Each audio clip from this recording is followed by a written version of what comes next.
Bismillahirrahmanirrahim. Alhamdulillah wassalatu wassalamu ala Rasulillah Sayyidina Maulana Muhammad ibni Abdullah wa ala alihi wa sahbihi wa man walah wa la hawla wa la quwata illa billah, amma ba'du. Asyiral hadirin rahimakumullah. Mohon maaf yang sebesar-besarnya Al-Ustadz Umar bin Saleh Al-Kamash. Beliau sedang melakukan perjalanan untuk umroh, karena itu sementara diwakilkan kepada saya. Alhamdulillah, alhamdulillah, syukur kita kepada Allah, malam hari ini masih dipanjangkan umur oleh Allah, diberi nikmat oleh Allah. Tidak cukup sampai di situ, masih kita ditetapkan iman wal Islam, nikmat terbesar dari Allah yang wajib untuk kita syukuri. Tidak cukup dijadikan sebagai umat Islam, tidak cukup diberikan iman kepada kita, masih kita didudukkan bersama-sama untuk bersama bersolawat kepada Nabi Muhammad, untuk bersama duduk di majelis yang mudah-mudahan kita semua mendapatkan ridho dari Allah Subhanahu wa Ta'ala. Mudah-mudahan kita semua tercatat sebagai pecinta-pecinta dari baginda Nabi Muhammad Sallallahu Alaihi Wasallam. Amin, amin, amin ya Rabbal Alamin. Para hadirin sekalian, pembacaan daripada kitab-kitab Maulid Nabi besar Muhammad Sallallahu Alaihi Wasallam, Al-Habib Ali bin Muhammad Al-Habsyi menjelaskan tujuan dikarangnya kitab Maulid itu cuma ada dua. Yang pertama, sebagaimana beliau sampaikan di dalam kitab Simtud Durar yang tadi beliau baca, Tashwiqul Lisani min Khawasil Mu'minin. Jadi yang pertama adalah untuk menggugah kerinduan bagi siapa saja yang mendengarnya. Ketika diceritakan tentang Nabi Muhammad, hatinya tergugah, hatinya menjadi rindu kepada Nabi Muhammad Sallallahu Alaihi Wasallam. Al-Habib Ali Al-Habsyi mengatakan min khawasil mu'minin, dikhususkan bagi orang-orang yang beriman. Kenapa tidak semua orang Islam? Karena tidak semua orang yang ngaku Islam itu senang dengan maulid seperti ini. Tidak semua orang yang ngaku Islam itu senang duduk kumpul membaca sejarah daripada Nabi Muhammad. Bahkan ada yang mengatakan haram, ada yang mengatakan itu bid'ah, makanya Al-Habib Ali Al-Habsyi menjelaskan min khawasil mu'minin, khusus bagi orang-orang yang beriman. Kenapa? Orang yang beriman itu tandanya, salah satu tandanya adalah senang bersolawat kepada Nabi Muhammad Sallallahu Alaihi Wasallam. Sebagaimana Allah Subhanahu Wa Ta'ala berfirman di dalam Al-Quran, Inna Allaha wa malaikatahu yusalluna ala nabi ya ayyuhalladzina amanu sallu alaihi wa sallimu taslima. Sesungguhnya amalan terbaik, ibadah terbaik itu adalah sholawat. Kenapa? Karena ibadah-ibadah yang lain Allah cuma memerintahkan, tapi ketika ibadah yang namanya sholawat, Allah langsung yang memberi contoh. Allah bersolawat kepada Nabi Muhammad. Kita tidak pernah dengar Allah itu sholat, kita tidak pernah dengar Allah itu berangkat haji, tidak. Tapi Allah bersolawat kepada Nabi. Artinya apa? Ketika Anda bersolawat kepada Nabi, Anda sedang bersama-sama dengan Allah untuk bersolawat kepada Nabi. Ma'iyah lillah. Artinya apa?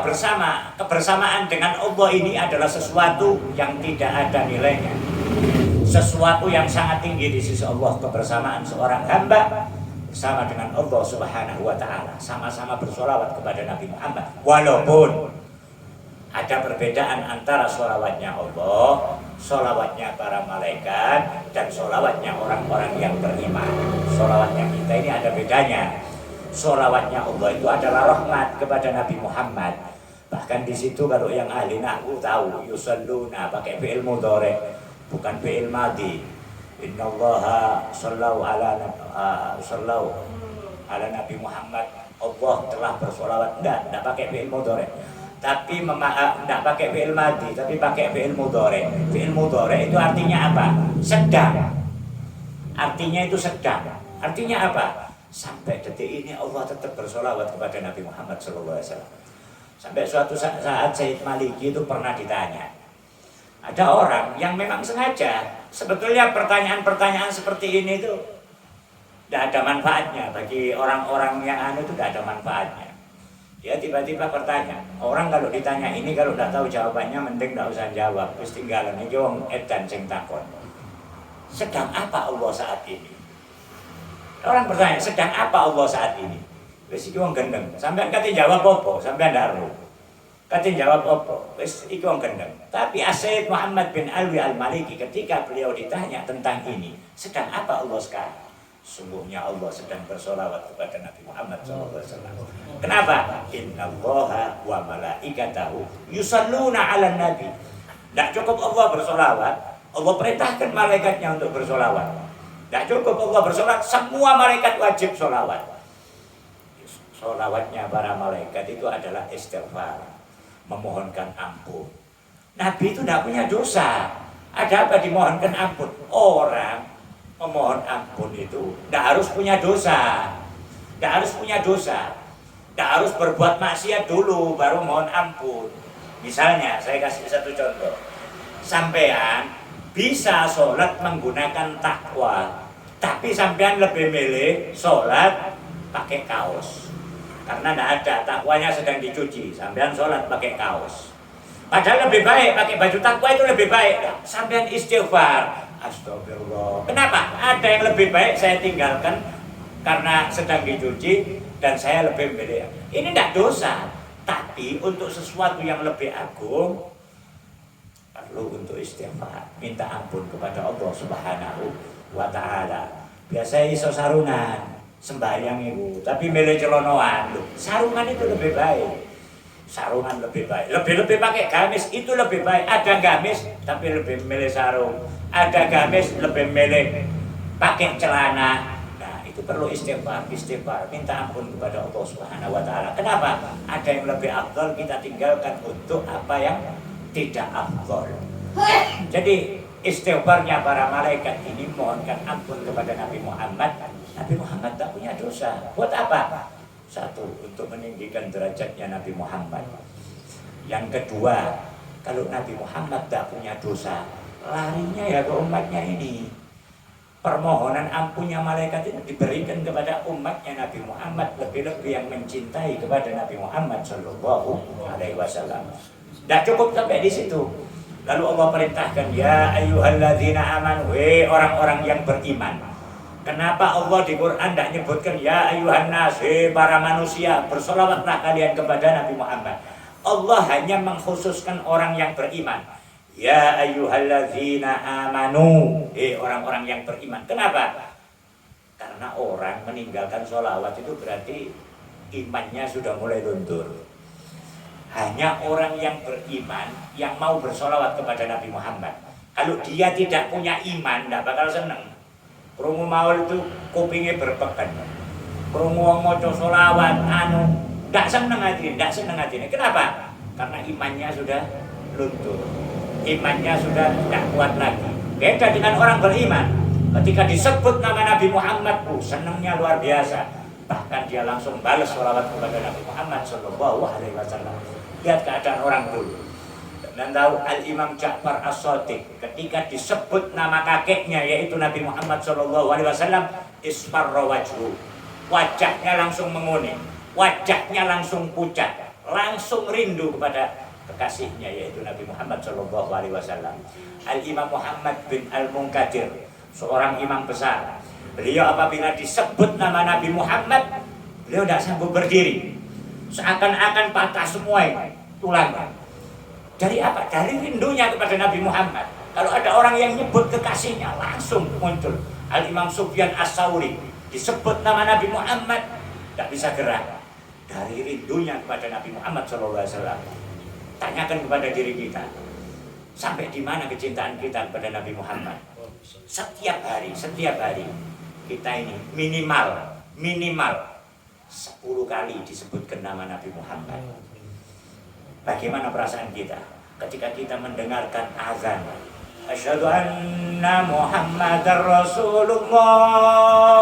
Bagaimana perasaan kita mendengar Nabi Muhammad itu disebut? Atau cuma biasa-biasa saja?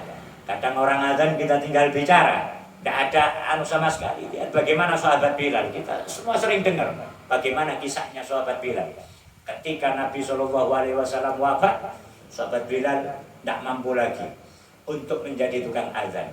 Sayyidina Abu Bakar yang menggantikan, memaksa sahabat Bilal, kamu harus menjadi tukang azan sebagaimana di zaman Nabi masih hidup. Tidak, saya tidak akan sanggup. Saya tidak akan sanggup menjadi tukang azan lagi. Izinkan saya untuk tidak azan lagi. Maka Sayyidina Abu Bakar memaksa, tidak bisa. Saya penguasa sekarang, kamu harus taat.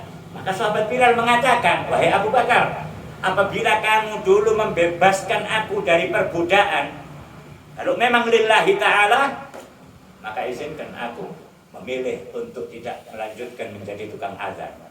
Tapi kalau engkau dulu membebaskan aku dari perbudakan, memberiku dari Bani Umayyah hanya demi kepentingan dirimu, maka aku akan tetap azan. Tapi pahalamu di sisi Allah bakal hilang. Maka Sayyidina Abu Bakar terdiam dan mengatakan, aku membebaskanmu karena Allah Subhanahu wa Ta'ala. Sahabat Bilal hidupnya cuma ikut jihad.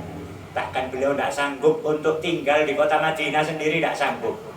Beliau pindah pergi ke daerah Syam. Sampai di Syam sana, sampai selama 1 tahun tidak pernah menziarahi Nabi sama sekali. Sampai kemudian mimpi ketemu dengan Nabi. Mimpi didatangi sama Nabi.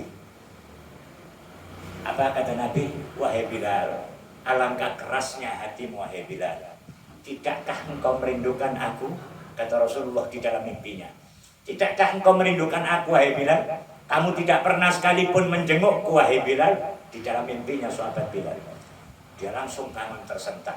Tidak nunggu nanti malam, tidak nunggu besok. Langsung dia siapkan bekalnya. Saat itu sahabat Bilal sedang menikah. Baru menikah dengan istrinya. Maka dia tinggalkan istrinya. Aku harus segera pergi ke Madinah. Lu kenapa? Karena aku bertemu dengan Rasulullah. Aku tidak mau ditinggalkan oleh Nabi. Aku akan segera pergi ke Madinah. Karena aku merindukan kekasihku Muhammad. Berangkat sahabat Bilal. Berangkat. Sampai kemudian ketika baru masuk ke kota Madinah, beliau sudah diiringi terayan air mata. Melihat tempat-tempat dulu Rasulullah pernah duduk situ, dulu Rasulullah pernah berjalan di sini, dulu Rasulullah pernah nangis sahabat Bilal, mengingat itu semua, sampai kemudian ketika sampai di kuburnya Nabi Muhammad, beliau langsung dari histerisnya sampai delosor. Ini bukan anjuran bagi orang ziarah, bukan, tapi sahabat Bilal ini dari anunya sudah lepas sudah, dia sampai delosor, nangis di situ. Mengingat tentang Nabi Muhammad SAW. Maka ketika keluar dari makbarah Nabi Muhammad SAW, Raudhah Nabi Muhammad, maka ketika dia keluar, dia bertemu dengan Sayyidina Abu Bakar As-Siddiq. Wahai Abu Bakar, wahai Bilal, azanlah hari ini saja. Azanlah hari ini saja. Tidak, wahai Abu Bakar, aku tidak akan sanggup. Datang Sayyidina Umar. Wahai Bilal, coba kamu azan sebagaimana kamu dulu azan ketika zaman Nabi Muhammad.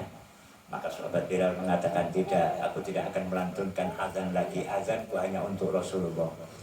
Maka datang 2 anak kecil, Sayyidina Hasan dan Sayyidina Husain, cucu kecintaan Nabi Muhammad SAW. Maka sahabat Bilal memandang Sayyidina Hasan dari pusar ke atas, lalu memandang Sayyidina Husain dari pusar ke bawah. Terus bergantian beliau pandang. Kenapa? Karena Sayyidina Hasan diriwayatkan dari pusar ke atas mirip dengan Rasulullah. Sayyidina Husain dari pusar ke bawah mirip dengan Rasulullah SAW. Bergantian. Lalu 2 anak kecil ini mengatakan, wahai paman, bukankah kamu dulu adalah tukang azannya kakekku? Maukah engkau azan untuk kami? Maka mendengar permintaan 2 anak kecil ini nangis sahabat Bilal. Abu Bakar, khalifah resmi saat ini, memerintahkanku untuk azan, aku tidak mau. Umar memerintahkanku untuk azan, aku menolaknya. Karena azanku untuk Nabi. Tapi kalian berdua adalah kesayangan Nabi Muhammad. Karena kalian berdua, aku akan melantunkan azan saat ini. Aku akan melantunkan azan nanti ketika waktu sholat tiba. Nangis sahabat Bilal melihat 2 anak kecil. Kenapa? Karena sahabat Bilal tidak mau ditinggalkan oleh Nabi. tidak mau nyakiti dua anak kecil ini.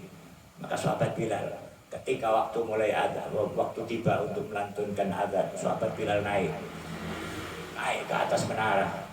Lalu di situ sambil memandang di bawahnya adalah raudhah Nabi Muhammad SAW, nangis sahabat Bilal, hampir tidak kuat dia melantunkan adzan.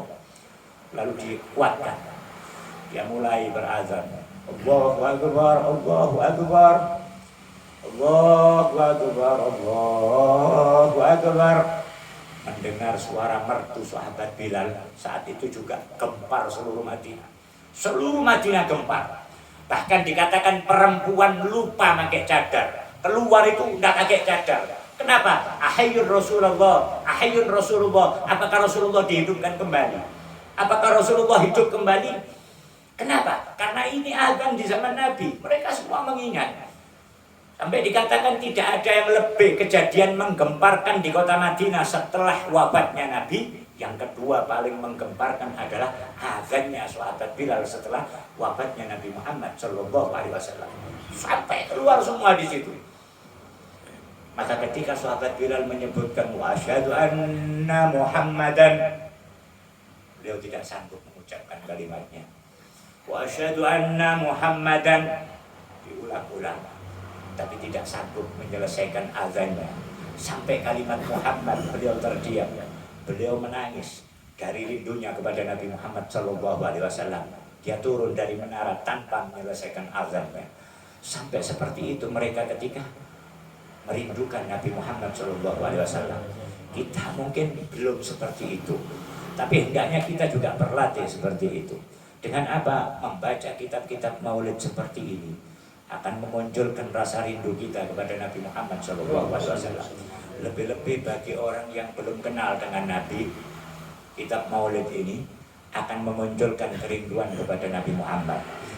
Tashwiqul lisaniin min khawasil mu'minin wa tarwihan lil muta'alliqina bihadzal nuril mubin. Dan bagi orang-orang yang sudah kenal dengan Nabi, setiap harinya sudah merindukan Nabi, maka kitab maulid ini adalah hiburan bagi mereka. Ketika dibacakan, mereka tambah terhibur. Sudah kenal dengan Nabi, mereka bakal terhibur. Kalau tadi orang nggak kenal, bisa jadi kenal, bisa jadi rindu sama Nabi. Tapi bagi orang-orang yang sudah kenal Nabi, mereka semakin terhibur. Saya kasih satu contoh. Sampean punya anak ini sampean cintai. Suatu hari anak sampean mondok di Sarang misalnya, Jawa Tengah sana, mondok di tempat jauh. Suatu hari setelah beberapa tahun, tiba-tiba datang satu orang dari Sarang, kemudian ketemu dengan sampean, lalu ngomong, bulan bin bulan ini anaknya sampean ya? Oh iya, anaknya sampean ini Masya Allah, anaknya sampean ini hafal Quran, anaknya sampean ini akhlaknya luar biasa, Masya Allah. Kira-kira sebagai bapak sampean senang enggak? Senang, sangat senang. Sangat senang luar biasa mendengar cerita tentang anak. Kenapa? Anaknya sangat dicintai. Lalu 2 hari lagi datang lagi orang yang lain. Dia datang kemudian ngomong sama sampean, bulan bin bulan anaknya sampean ya. Bulan bin bulan ini Masya Allah, dia hafal Quran, dia ini akhlaknya luar biasa. Pujiannya sama, tapi apakah menambah kesenangan sampean? Tambah senang lagi sampean. Terus semakin orang cerita tentang kebaikan anak sampean, semakin sampean senang, semakin. Begitulah orang-orang yang kenal dengan Nabi Muhammad. Setiap kali diceritakan tentang Nabi Muhammad, dibacakan kitab maulid, maka itu hiburannya sudah lebih terhibur. Majelis apapun, sampean punya majelis apapun, di situ tidak akan menjadi lebih mulia kecuali di dalamnya disebut Nabi Muhammad. Majelis apapun tanpa disebut, tanpa diceritakan di situ tentang Nabi Muhammad atau sejarah daripada Nabi Muhammad, maka majelis itu akan berkurang kemuliaannya. Majelis yang paling tinggi adalah majelis yang di dalamnya diceritakan mengenai Nabi Muhammad, diceritakan, disebutkan nama Nabi Muhammad SAW, lalu diceritakan apa yang dibawa oleh Nabi Muhammad SAW, maka akan menjadi mulia majelis tersebut. Wabilah khusus kitab Jundud Durar ini, Al-Habib Ali Al-Habsyi beliau menjamin, barang siapa mau menghafalkannya, atau kalau tidak sanggup menghafalkannya, barang siapa mau menulisnya, dari awal ya Rabbi sholli sampai akhir doa, barang siapa menulisnya maka akan dijamin dia akan mendapatkan futuh, dia akan mendapatkan pembuka hati dari Allah Subhanahu wa taala.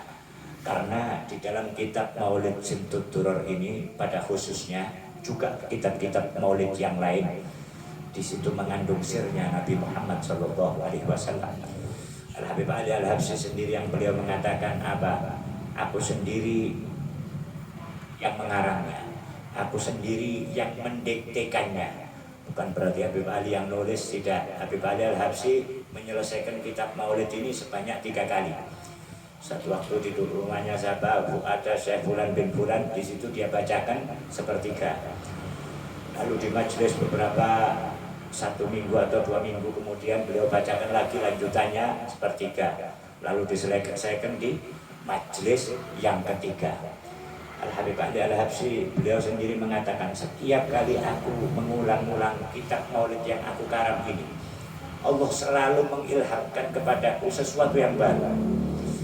Jadi ada saja sesuatu yang baru yang diilhamkan oleh Allah Subhanahu wa taala. Jadi dia mendapat karunia dari Allah Subhanahu wa taala, dan itu juga disampaikan oleh murid-murid beliau. Murid-murid beliau yang biasa melazimi daripada kitab Maulid Simtud Duror ini, beliau juga mengatakan bahwasanya setiap kali aku ulang-ulang Maulid Simtud Duror ini lebih-lebih sampai menjadi wiridnya, maka dia akan mendapatkan sir dari Nabi Muhammad sallallahu alaihi wasallam. Mudah-mudahan majelis ini istiqomah. Tidak perlu besar, walaupun tidak banyak pengikutnya, tidak masalah. Yang penting satu, niat kita benerkan. Niat bener nawis. Datang ke sini niat mencintai Nabi. Ceramah saya ini tidak penting, tidak penting sama sekali ceramah. Yang paling penting apa? Yang khusyuk, yang khudu ketika baca maulid. Yang paling penting itu apa yang kita dapatkan nanti dari Allah ketika kita khusyuk baca maulid. Yang paling penting apa yang kita dapatkan dari Rasulullah Sallallahu Alaihi Wasallam ketika kita menghadiri maulid-maulid seperti ini. Para salaf rumahnya itu bergantian, dia ajak istrinya, dia ajak anaknya. Malam ini di kamar depan, besok di kamar belakang, besoknya lagi di kamar di ruang tamu, di ruang tengah, bahkan di dapur. Mereka gantian menghatamkan kitab maulid. Kitab maulid apa saja yang sampean sukai. Biar apa? Rumahnya menjadi berkah. Rumahnya dipenuhi dengan berkah dari Allah Subhanahu wa taala. Kenapa? Karena banyaknya bersolawat kepada Nabi Muhammad sallallahu alaihi wasallam. Ya, walaupun lebih afdal Quran, tapi Quran kan dawa sampean. Hatangan Quran lungguh ning ngarep sampean Allah isu sampai meneh isu. Ndak nyambut gawe sampean seminggu pun. Ya, ringan kitab maulid.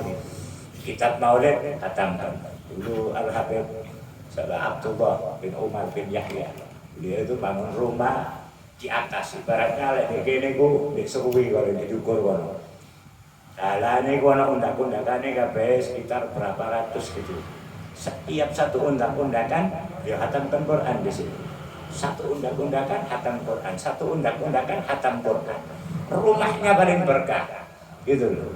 Kula kali sampean wangun apa bismillah cara. Bismillah yonda, anu yonda, bacakan kitab maulid. Insya Allah menjadi rumah yang dipenuhi dengan keberkahan oleh Allah Subhanahu wa taala. Wonten sing badhe tanglet. Tapi kula boten jamin iso jawab.